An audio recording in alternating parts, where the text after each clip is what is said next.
My next guest has got a huge fight coming up here against former welterweight champion Douglas Lima at Bellator Paris on May 12th. It's Costello van Steenis back here on the program. Costello, how are you?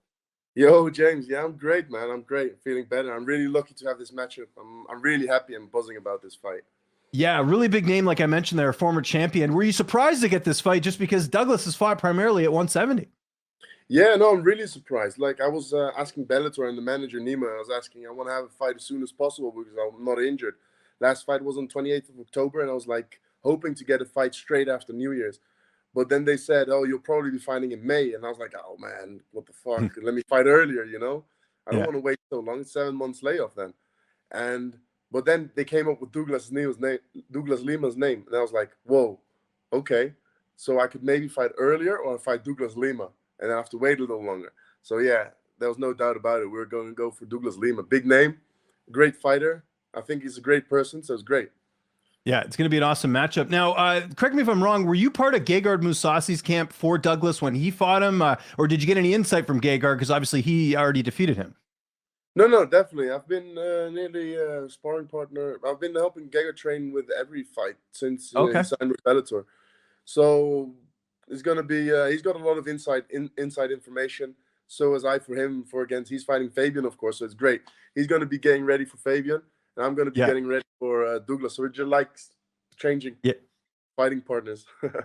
Yeah, no, it's interesting how that worked out. Does that make it easier preparing for an opponent just because you're so familiar with them as opposed to, say, like a newcomer or someone you haven't fought before? Well, I wouldn't say it's easier. It's not easier at all. No, in terms of the preparation, like you're familiar with the opponent, I guess would make sense, right? Yes, we've done the studying. Like the whole team was already getting ready for Douglas Lima when Gegard was fighting him. Now it's like the whole team's getting ready for me, and it's a little bit different because I want to go out there and finish Douglas Lima. I don't want to get it on points. I want to finish this guy. So yeah, we're going to go for it.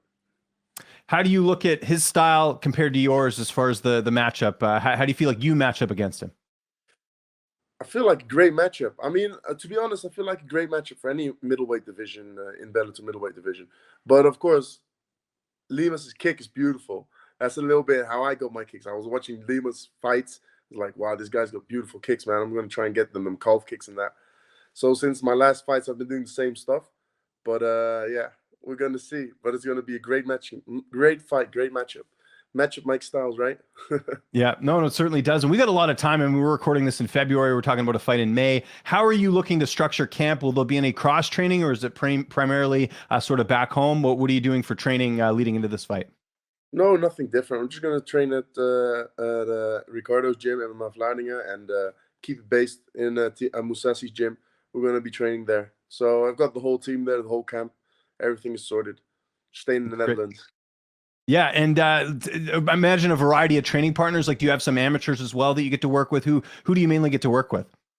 Yeah, we got loads of amateurs getting to work with. Or yeah, we got Silvis. We got they're actually professional. My brother, he's like same weight class as he's one weight class below me, but we're like in the same, walking around the same weight at the moment, and other people from the gym. But yeah, mostly at Mousasi gym, we're all professional. Most of the guys fighting for different organizations. But how key is that variety, though? You know, you mentioned the professional fighters, you mentioned fighters in different weight classes, like to get those different looks. I know that's a really important thing in camp, just because when you're in a fight, you'll be in all types of different situations.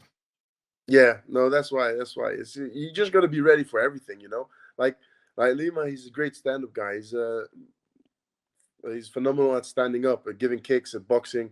So yeah, we're from Holland, you know. We do a lot of that stuff. But he's also a black belt Brazilian Jiu-Jitsu. So we're training. Well, I'm training. I'm going to train with Ranier the Ritter. He was a double champ of 1FC last year. Yeah. Now he's middleweight champ of 1FC. Black belt, really good ground game he's got.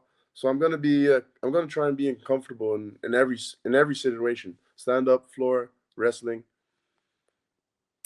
And obviously Douglas has more experience than you in the MMA cage, but with that also comes the fact that he's taken some damage throughout his career. You really haven't. I mean, if you look at even your losses, like it's not like you've, sustained a lot of punishment. How much will that play into it, just with Douglas getting up there in age, and also the fact that, like I said, he's taken a few losses, he's taken some damage? I don't know, man. It's exactly what you're saying, James. You know, you just said he's taken some losses. it depends what kind of Douglas we're going to see. Maybe we'll get a Douglas Lima that's already given up the towel, sort of, because of age, and it's like, oh, fuck it, I'll just get my extra cash and get out of here. Or maybe I'm totally wrong. Maybe he's like, hey, man, I've been losing a few fights. It's time to get my shit together and give it all I've got. So it might be an aggressive fighter. We'll be ready if he's aggressive. But if he's like counter and taking it easy, we'll be ready for that as well. Whatever comes. And I was just curious, the weight cut, when does that process start for you? Because again, we got a lot of time here. I think I'll be looking for I'll start eating healthy from next month, around March, and then the weight cut. Yeah, it's an easy, hard battle. Let's say it like that. Okay. Yeah, I know what you mean. Yeah, because I'm sure there's, it's easy in the sense that you can always make it, but it's also like you have to follow everything to a T, right? Yeah, of course. You mustn't be eating bad stuff round the days every day. Well, sometimes you can, but not all the time. Yeah, everything in moderation. That's the key. Exactly. Your corner, who will be in the cage with you that night? I'm going to take my brother for the first time with me. He's 4-0 now. I hope to take him so he can experience the big leagues. I see him coming up in the big leagues anytime soon. Probably end of this year, he'll be for some big organization. I hope Bellator will be cool, right? If we're like the two Van That would be Steenis awesome. Yeah. in the Bellator cage. Now, that'd be great. So I'm going to take him with me, and definitely Ricardo and Gevik Mousasi. Excellent. And how do you envision the fight playing out? You said a finish. When can we see that? How do you see this one playing out? I don't know. It's going to be difficult, but I'm definitely going to work. From the moment the bell dings, I'm going to go straight for the finish. I'm just going to work for the finish. Of course, I'm going to get my points. I'm going to be smart about it. I'm not going to go out there like a wild dog, like what I did to John Salter. I'll just lose some points then. But yeah, I'll be smart, but going for the finish every second. I don't know if you pay attention to this. Oh, so sorry. Go ahead. Sorry.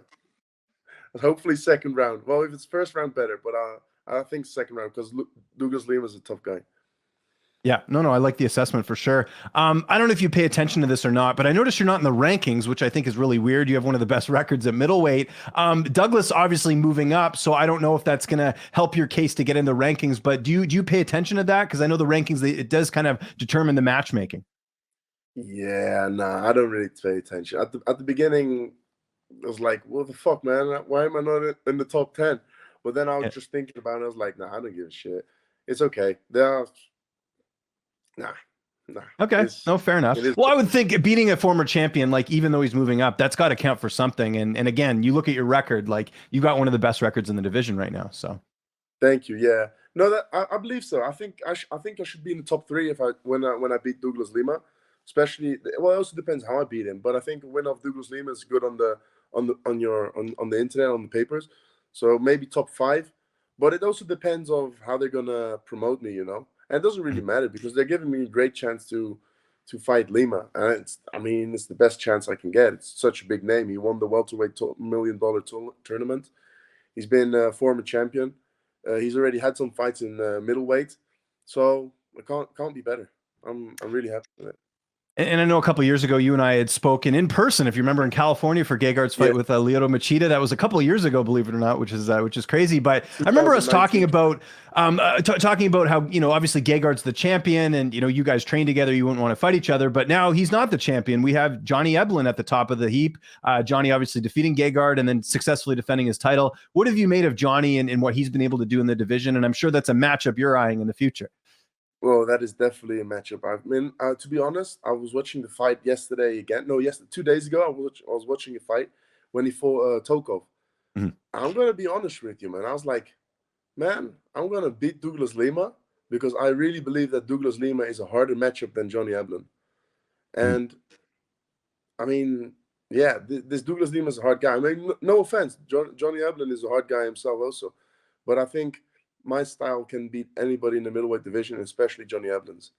So I hope to get the shot maybe end of this year. Yeah. And then I guess with that, try and keep active this year. I'm sure, you want to get this fight and then, get like sort of a quick turnaround. I know they do a lot of events in the US. I don't know if that impacts you at all, but I imagine you want to get a couple fights in this year, right? Yeah, as much as possible. My goal is to fight at least 3 times this year. If I can 4, that'd be great. But at least they should give me 3. So I hope in March I'll be ready to maybe fight in June or July. I'll be ready for, even if they have to call me like 2 weeks before a fight to fall in for somebody. I'm good There with you go. that. And maybe I have to go to light heavyweight. I'm Oh, fine with that as interesting. well. Okay. Yeah. I'm happy with that. I don't Yeah, care. just to keep active. That's great. Before we get out of here, man, what have you been up to outside of training? You've been watching any Netflix or playing any video games or going on any hikes? Like, what do you get up to when you're not training? No, nothing much, man. I mean, I've been to Spain a few times, and nothing much, nothing much. Just training and visiting the family.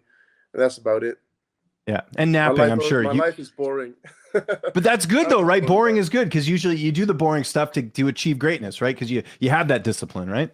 Yeah, yeah, no, Yeah. that's true. That's true. I definitely have discipline. Yeah, just the food. That's the only part. I just eat too much junk food sometimes. What do you like eating the most? I'm curious. Like, what is junk food to you? I'm curious. Cinnamon rolls. Okay. Yeah. Cinnamon Probably rolls. not a lot of protein in those, but yeah, that's understandable. Exactly.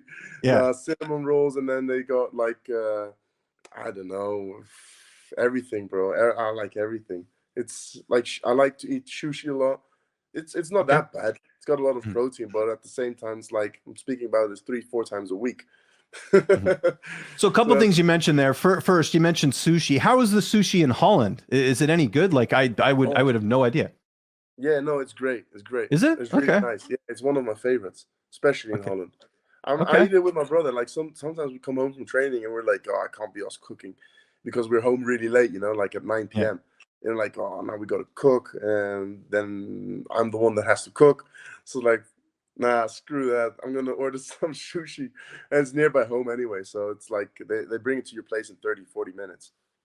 Can't beat that. I live in Vancouver, Canada, and we have like I think some of the best sushi in the world because we're like a coastal city, right? So we get a lot of the fresh fish and stuff, and the sushi here Oh is man, amazing. I can't say enough good things. So oh uh, that's great. No, good sushi is really good. It makes your whole it day is. wonderful. It does. Yeah, I completely agree. And then you got to go for a nap after. And then the other thing you mentioned there was the cinnamon buns. Have you had Cinnabon in the US? It's pretty good. We don't have it. I think No, we have it here in Canada. Yeah. yeah, no. To be honest with you, I haven't. I've only been starting eating cinnamons between a few months ago, and since Okay. I've been tasting them, I've got addicted to it. It's like the best thing on earth.